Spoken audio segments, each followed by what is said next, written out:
মাঝে মধ্যে বন্ধু জানের শত্রু হয়ে যায়। কি হয় কি হয় না? দুই চোর পালাচ্ছিল না নৌকায় করে, নমো হয়েছে, আগে নাম ছিল দরবেশ, এমন শেপ করা করছে, দাঁড়িয়েও কাটছে, নাউজুবিল্লাহ বললেন না?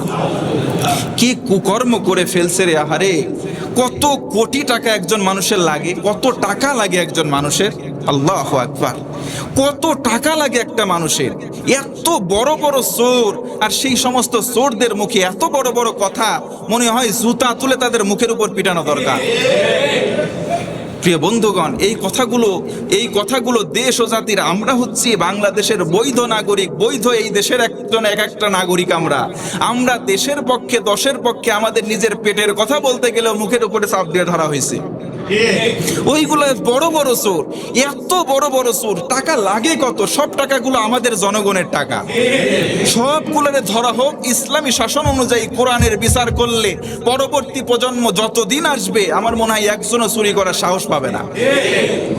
আরে কোরআনের আইন, আমরা বলেছি যে না, চোর চুরি করলে হাত কেটে দাও,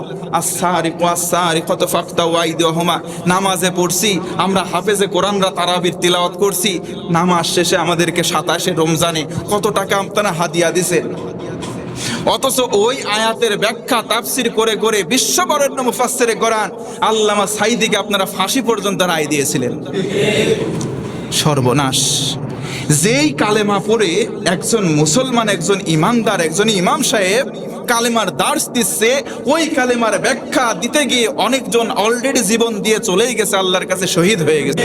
তাহলে দেখেন কত বৈষম্য! আহারে, দুইজন চোর পালাচ্ছিল, একজন রে চিনছে, ধরে আনছে, বলে ওরেও ধরেন। কই, ওরে তো চেনা যায় না, ওটাকে বলে এর তো দরবেশ, ওরেও ধরে আনা হয়েছে। দুনিয়াতে যদি এই কাহিনী হয়, আল্লাহ বলেন ওই দিন কেউ কারো কোনো উপকারে আসবে না। নাফসুন আন নাফসিন শাইআ, বিন্দু পরিমাণ কারো উপকারে আসবে, আল্লাহ বলেন বিনিময়ে দেওয়া হবে না। অনেকে টাকাও দিতে চাইছে, বিনিময়ে, যে ছাড়েন না, আমাকে ছেড়ে দেন। এখন বেটা বলতেছে আমাকে ছেড়ে দেন, দেশ ভালো করে দেব, আমাকে ছেড়ে দেন, দেশ ভালো করে দেব। তার মানে শিয়াল বলতেছে মুরগি ধরছিলাম আগে, কিন্তু ছুটে গেছে, মুরগিটা আবার আমার কাছে এনে দাও, সুন্দর করে মুরগির ডিম উপহার দেব। ডিম উপহার দেওয়া লাগবে না, ওরে ডিম দেওয়া লাগবে, সব ঠিক হয়ে যাবে। আল্লাহ সঠিক বুঝ দাও, পড়ে না আমিন। দুনিয়ার নিয়ম। আল্লাহ বলেন কিয়ামতের দিন কি হবে? কোনো মানুষের কোনো উপকার বয়ে আনবে না। আপনি বলতেছেন যে আমি আমার জন্য করি নাই, উপরে চাপ ছিল, আমার নেতা চাপ দিয়েছে, আমি কাজ করছি।